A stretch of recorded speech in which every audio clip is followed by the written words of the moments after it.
नमस्ते, म पूजा राई। आज तपाईहरुको समक्ष केही दुई शब्द बोल्न उपस्थित भएको छु। हामी सबैजनालाई थाहा छ, we are already in the midst of corona virus. हामीलाई यो नोभल क्राइसिस, यो महामारीले घेरि नै रहेको छ स्टिल। तर सधैँभरिको लागि त सायद घेर्दैन होला। एक दिन न एक दिन डेफिनेटली यो कोरोना भाइरस वास भएर जान्छ होला। त्यो सबै भएर यसको लागि प्रेयर पनि गर्नुपर्छ, अलङ विथ एउटा अवेरनेस है, सोशल डिस्टेन्सिङ मेन्टेन गरेर नै राख्नुपर्छ। हुँदा नहुँदा as the time rolls on है, समय बित्दै जान्छ। तर म एउटा साधारण जनताको हिसाबमा चाहिँ कुरा गरेको मात्रै हो। हुन त म कुनै पनि ठुलो मान्छे होइन, के होइन, तर एउटा यस मलाई जुन चाहिँ कुरा ठिक लाग्यो, जुन चाहिँ कुरा मेरो मनमा घेरिरहेको थियो, तपाईहरुको समक्षमा आज म बोलिरहेको छु।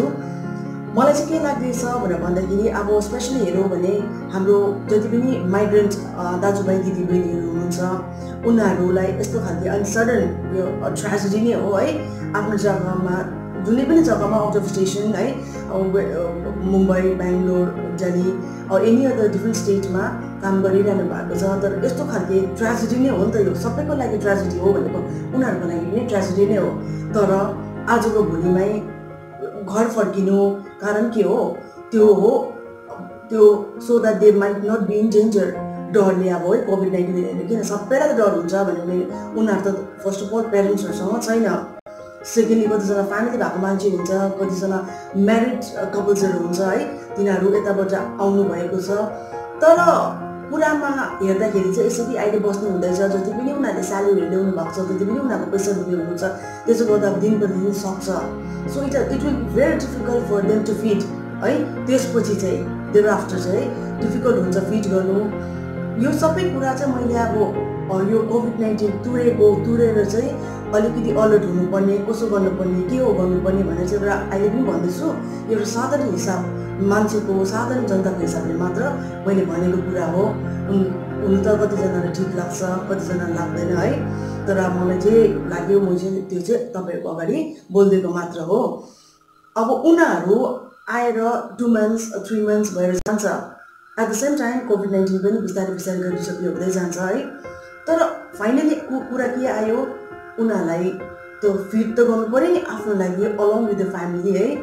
त्यसको लागि चाहिँ म जति पनि हाम्रो हायर अथोरिटिजहरू हुनुहुन्छ, उनीहरूलाई पनि केही कुराको म्यानेज गरिदिनुहोस् भनेर म यो अपिल पनि राख्न आएको। किनभने यो जति पनि बाहिर आउट अफ स्टेसन गएर काम गर्नेहरू वेल्ली एजुकेटेड छ है, उनीहरूको एउटा सर्टिफिकेट हेऱ्यो भने they have scored at least 70 or 80% score गरेको नै हुन्छ।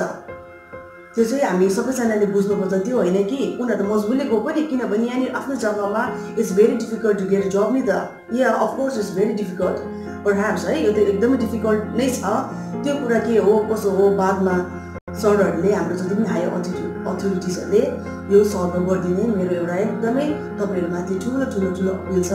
किनभने अब कस्तो खालको कुरामा भनेर भन्दाखेरि चाहिँ अबको हिजो जे भयो, तर अबको जेनेरेसनलाई हामीले फोकस गर्नुपर्छ।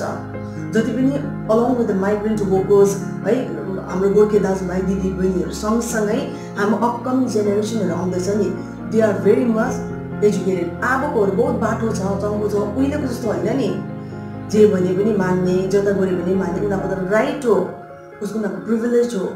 तर राइट हो, प्रिभिलेज हो खालि पनि होइन, त्यो कुरा त हाम्रो मैले अहिले पनि भन्दैछु हायर अथोरिटिजहरूले बुझिदिने कुरा हो। यो सेटलमेन्ट गरिदिने पर्ने कुरा हो, उसको लागि for the betterment of our upcoming generation, दाजुभाइ दिदीबहिनीहरूको लागि हो। किनभने आफ्नै जग्गामा सेक्युरिटी पाउनु नै इट्स बेटर नि त, रादर देन अरू जग्गामा गएर भिक्टिमाइज भएर काम गर्नुपर्छ। स्पेसली लागेको कुरा भन्छ, म चाहिँ एउटा अब केटी है, केटी मान्छेलाई हेर्दाखेरि केटी मान्छेहरू कुनै पनि हाम्रो आउटसाइड गयो भने कति केटी मान्छेहरू, हाम्रो केटी मान्छेहरू, हाम्रो दिदीबहिनीहरू सेफ हुँदैन। फर्स्ट अफ अल एउटा कुराले गर्दाखेरि उनीहरू भिक्टिमाइज हुनुपर्छ। सेकेन्डली राति आउनुपर्छ आफ्नो ड्युटीहरू सकेर, कोही बेला त्यस्तै नै फेस गर्नुपर्छ। तर यो कुरा लाग्दा पनि मध्य राखेर पनि मैले अब तपाईँहरूसँग चाहिँ यो अपिल गरिदिएको, जति यो without being any politically inclination होइन, अब एउटा पोलिटिकली इन्क्लाइन्ड नभइदिएर चाहिँ फर्स्ट अफ अल हाम्रो उन्नति के हो, अब आउने चाहिँ हिजोको कुरा छड्दिउँ, के भयो कसो भयो, तपाईँहरूले अब आउने भविष्यको लागि हाम्रो दाजुभाइ दिदीबहिनीहरूलाई हेरेर उनीहरूलाई उनीहरूको आफ्नो आफ्नो क्यापेसिटी अनुसार according to their education, according to their अब हुन्छ नि है एउटा एउटा चिजहरू होइन, त्यो हेरेर चाहिँ अलिकति एउटा दुःख बुझेर चाहिँ अब आजको दिनमै मैले आज नै भनेको होइन, it takes time, I know 5 महिना लाग्छ या इभन 1 इयरहरू लाग्छ, त्यति बेलासम्म चाहिँ फेरि हाम्रो माइग्रेन्टहरू चाहिँ फेरि उता नजानु परोस् है, मलाई त्यति नै छ भन्नु। र यो अरू कुरा के हो भनेर भन्दाखेरि चाहिँ अब यस्तो डरलाग्दो टाइममा यो कोभिड-19 को यो यस्तो खालको क्रिटिकल टाइममा चाहिँ लकिली हाम्रो पनि दार्जिलिङ क्षेत्रमा चाहिँ एउटा कोभिड-19 हस्पिटल है, इमर्जेन्सीको टाइममा यो कोभिड-19 को यो हस्पिटल है जुन चाहिँ इस्टाब्लिस भयो है, रिओपन त म भन्न सक्दिनँ, इस्टाब्लिस भयो, तर अब डेटसँग है मेन्सन गर्न सक्छु म यो दिन पर्टिकुलर दिन, त्यसको लागि पनि I am very much thankful to all our higher authorities जसले पनि यसमा सहयोग पुर्याउनु भएको छ, धेरै धेरै धन्यवाद छ तपाईँहरूलाई सर। र अर्को कुरा के हो भनेर भन्दाखेरि यो त फर्स्ट एउटा मान्छेको पेरेन्ट्स स्क्वेयरको लागि उन्नति हो, यसरी नै सधैँभरिको लागि एउटा जनताको दुःख बुझेर तपाईँहरू अगाडि बढिदिनुहोस्, जसले चाहिँ जनताको दुःख बुझ्छ त्योहरू नै लङ टर्म हुन्छ, म फ्रेङ्कली भनिदिन्छु लङ टर्म हुन्छ, एउटा सर्ट टाइमको एउटा टेम्पोरेरीको टाइम मान्छे तपाईँहरू अब हायर अथोरिटिजहरू सर्ट टाइम पिरियडको लागि नभइदिनुहोस्, यसरी लङ टाइम पिरियडको लागि एज अलवेज जनताहरू तपाईँहरूको साथमा हुन्छ। नो डाउट हिजोको कुरा के भयो भोलि के हुन्छ त्यस्तो होइन, तर अब मैले अघि नै भनिसकेँ यो त अब अपकमिङ जेनेरेसनकोहरू हो, किनभने अब यसरी बढ्दै जान्छ, कति राम्रो राम्रो ट्यालेन्टफुल हाम्रो गाउँमै छ, हाम्रो ओभरअल हाम्रो आफ्नो पहाडी क्षेत्रमै छ एकदम ट्यालेन्टफुलहरू, किन जब फाल्टो मान्छे आएर एउटा पोस्ट लिएर बस्छ भने त्यो त आफ्नो जग्गामा त हामीले पनि राइट हो नि, त्यो पाउनु पनि हाम्रो पनि अधिकार हो। जब भोट लगाउने टाइममा पैसा खर्च गरिकन हाम्रो माइग्रेन्ट वर्कर्सहरू हाम्रो जति पनि दाजुभाइ दिदीहरू भोट डजन्ट मिन नि कि हाल्नुपर्ने होइन, त्यो त आफ्नो लास्ट एउटा राइट हो, हाम्रो भोट एउटै छ, हामीले कास्ट गर्नु भोट त्यो, किनभने हामी सिटिजन अफ इन्डिया भनेर हामीलाई एड्रेस हुन्छ नि त, र चाहिँ उनीहरूले कति कति टाढामा छ भने उसको प्यारेन्ट्सहरूले बोलाउँछ, लु आउनुपर्छ आफ्नै एउटा ट्याक्सी फेयर लिएर आएर उनीहरूले भोट कास्ट गर्छ भने त भोलिको दिनमा यिनीहरूको पनि एउटा अधिकार हो कि if something goes wrong, if something is just cooking a fishy, त्यति बेला अब एउटा कुछ अब यताउता हुँदै उनीहरूको पनि त राइट हो नि सर, किन मेरो यति छ त क्वालिफिकेसन, म यस्तो भोट गर्छु, एउटा I have persuaded this one that one भनेर एउटा उनीहरूको पनि अधिकार छ। जब यत्रो टाढाबाट आएर भोट कास्ट गर्ने उनीहरूको अधिकार छ भने एउटा जुन चाहिँ कुरा फेयर एन्ड स्क्वेयर नभएको कुरामा चाहिँ यिनीहरूको पनि अधिकार छ। म चाहिँ यो अन बिहाफ अफ हाम्रो युथको या एनी अदर पब्लिकको विषयमा म चाहिँ अगाडि आएर भनेको। र अर्को कुरा के हो भने हिजो अस्ति यस्तो कोभिड-19 को टाइममा पनि हाम्रो शहीद दिवस है यति राम्रो पालन गरिदिनु भयो, यति साह्रो राम्रो पालन भयो विथ रेस्पेक्ट, कहिले पनि हामीले बिर्सिनु हुँदैन, डेली हाम्रो मनमा हुनुपर्छ, हाम्रो प्रेयर्समा हुनुपर्छ। शहीद हाम्रो दाजुभाइहरू हुनुभयो है उनीहरूको लागि, तर मलाई के लाग्यो भनेर भन्दाखेरि चाहिँ इयरली वन्स इन इयर है टक्कै आउँछ, हामीले विल जस्ट सेट अप एउटा साइलेन्ट मोर्न है, एउटा साइलेन्ट सिटिङ हुन्छ, हार्डली फर 10 or 15 मिनट्सको लागि हाम्रो साइलेन्ट सिटिङ गर्छ। तर मलाई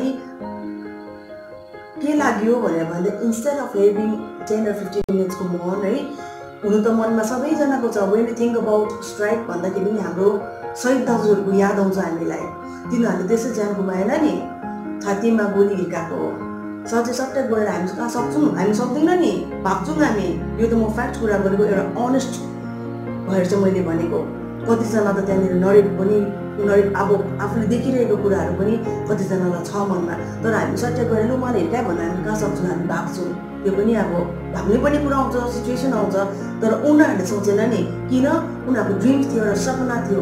आज म यस्तो भयो भने म के भने म सेल्फ सेक्रिफाइस म गरेँ भने, कसैको यसरी गोली खानु पऱ्यो भने भोलिको दिनमा मेरो आफ्नो ल्यान्ड पाएँ भने त म गर्छु नि भनेको उनीहरूको त्यो डिटर्मिनेसन थियो।